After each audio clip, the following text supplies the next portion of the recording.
নমস্কার বন্ধুরা, আজ একটা নতুন রেসিপি নিয়ে আসলাম। রেসিপিটি হলো ধোকার ডালনা। এটা আপনারা নিরামিষ দিনেও খেতে পারবেন, যেমন তেমন কোনো পুজো পার্বণ উপলক্ষেও রেসিপিটি করতে পারেন। তো এটি হলো ধোকার ডালনা। তো ধোকার ডালনায় আমরা প্রথমে 1 কাপ ছোলার ডাল এবং হাফ কাপ মটর ডাল আমি সারা রাত ভিজিয়ে রেখেছিলাম। তারপরের দিনকে আমি একটা মিক্সার গ্রাইন্ডারে ডালটা দিয়ে আর হাফ ইঞ্চি আদা এবং 2টো কাঁচা লঙ্কা ফাটিয়ে সেটা ভালো করে পেস্ট করে নিলাম। এবার পেস্ট করে নেওয়ার পর সেটা আমি সাইড করে রাখলাম। এদিকে আমি কড়াইতে সামান্য খানিকটা সর্ষের তেল দিলাম। তো এখানে 2 থেকে 3 টেবিল চামচ সর্ষের তেল দিয়ে তাতে একটু হিং ফোড়ন দিয়ে নিলাম এবং হিং ফোড়ন দিয়ে আমি সেই ডাল বাটাটা ঢেলে দিলাম। ঢেলে দিয়ে ভালোভাবে নাড়লাম যাতে নিচ থেকে লেগে না পড়ে। এরপর এর মধ্যে স্বাদ মতো লবণ এবং হলুদ গুঁড়ো আর সামান্য পরিমাণ চিনি মিশিয়ে আমি ভালোভাবে নেড়েচেড়ে মশলা সমেত ডালটাকে ভালোভাবে মিশিয়ে নিলাম। এবার যতক্ষণ না টেনে আসলো ততক্ষণ আমি নেড়েচেড়ে একটা মণ্ডের মতন তৈরি করলাম। এদিকে আমি একটা থালায় একটু ঘি মাখিয়ে রেখেছিলাম, তার মধ্যে আমি ওই মণ্ডটা আর কি রেখে দেব। এবারে মণ্ডটাকে ওখানে রাখলাম গরম অবস্থায়, রেখে আমি খুন্তি দিয়ে ভালো করে একটু চেপে দিলাম, কারণ এটা গরম, হাত দেওয়া যাবে না।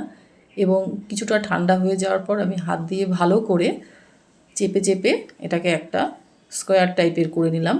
করে নিয়ে এবার যখন ঠান্ডা হয়ে গেল আমি একটা ছুরি দিয়ে বরফির আকারে কেটে নিলাম। তো এইভাবে আমি সম্পূর্ণ যে ডালের বাটাটা যেটা পেস্ট করে আমি করেছি, কড়াইতে দিয়েছি, তো সেটা আমি ভালো করে বরফির আকারে পুরোটাই কেটে নিলাম। এদিকে আমি কড়াইতে আবার বেশ খানিকটা তেল দিলাম। তেল দিয়ে, কারণ এগুলো ভাজতে বেশ ভালোই তেল লাগে, তেল দিয়ে ছাকা তেলের মধ্যে আমি বেশ লাল লাল করে আমি বরফিগুলো ভেজে নিলাম। ভেজে তুলে নেওয়ার পর আমি একটু আলু কেটে রেখেছিলাম। আলুটা গোল গোল করে কাটতে পারলেই ভালো হতো, তো এখানে আমি লম্বা করে কেটেছি 2টো আলু মিডিয়াম সাইজের।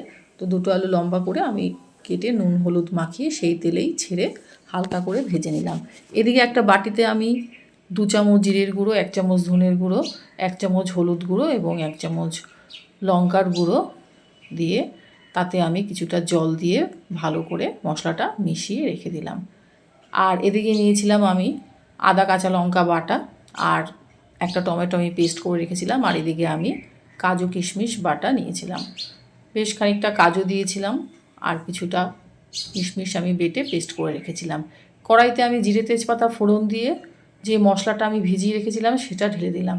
তারপরে আমি আদা কাঁচা লঙ্কা বাটাটা দিয়ে দিলাম এবং ভালো করে মশলাটা কষিয়ে আমি একটু কাশ্মীরি লঙ্কার গুঁড়ো দিয়ে দিলাম তাতে। এরপর আমি আস্তে আস্তে একটু সামান্য পরিমাণ নুন দিলাম, সামান্য একটু চিনি দিলাম কালার হওয়ার জন্য। তারপর আমি টমেটো পেস্টটা দিয়ে দিলাম। টমেটো পেস্টটা ভালোভাবে নাড়লাম যাতে কাঁচা গন্ধটা চলে যায়। এইভাবে নেড়ে দেওয়ার পর আমি আলুর যে আলুটা আমি ভেজে রেখেছিলাম সেটা সেই মশলার মধ্যে দিয়ে দিলাম।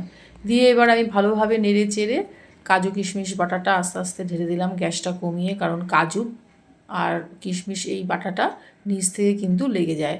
অনবরত নাড়তে হবে যাতে নিচ থেকে লেগে না যায়। এরপর আমি একটু গরম জল করে রেখেছিলাম, জলটা আমি ঢেলে দিলাম। একটু বেশি জল দিলাম, কারণ ওই ডালের যে বরফিগুলো সেগুলো অনেকটা জল টেনে নেবে। তো এইভাবে আমি কিছুক্ষণ ঢেকে রাখলাম। তারপর আস্তে আস্তে যখন ঢাকনা তুলে দেখলাম যে আলুটা অনেকটাই সেদ্ধ হয়ে এসেছে, তখন আমি ওই যে তেজপাতাগুলো তুলে নিলাম এবং সেই ডালের বরফিগুলো সেই ঝোলের মধ্যে দিয়ে দিলাম। এইভাবে দিয়ে দেওয়ার পর আমি নেড়ে চেড়ে আবার কিছুক্ষণের জন্য আমি নুনটা একটু দেখে নিয়ে বুঝলাম যে আরেকটু লবণ লাগবে, তো সেখানে আমি লবণ এবং চিনিও দিয়ে দিলাম। আর একটু গরম মশলার গুঁড়ো আর সামান্য পরিমাণ ঘি দিয়ে নেড়ে চেড়ে আমি কিছুক্ষণের জন্য ঢেকে রেখে দিলাম এবং গ্যাসটা অফ করে রাখলাম। দেখুন অনেকটাই টেনে গেছে। তো এইভাবে আপনারা করে দেখবেন, ভীষণই ভালো লাগবে নিরামিষ দিনে বা কোনো পুজো উপলক্ষে।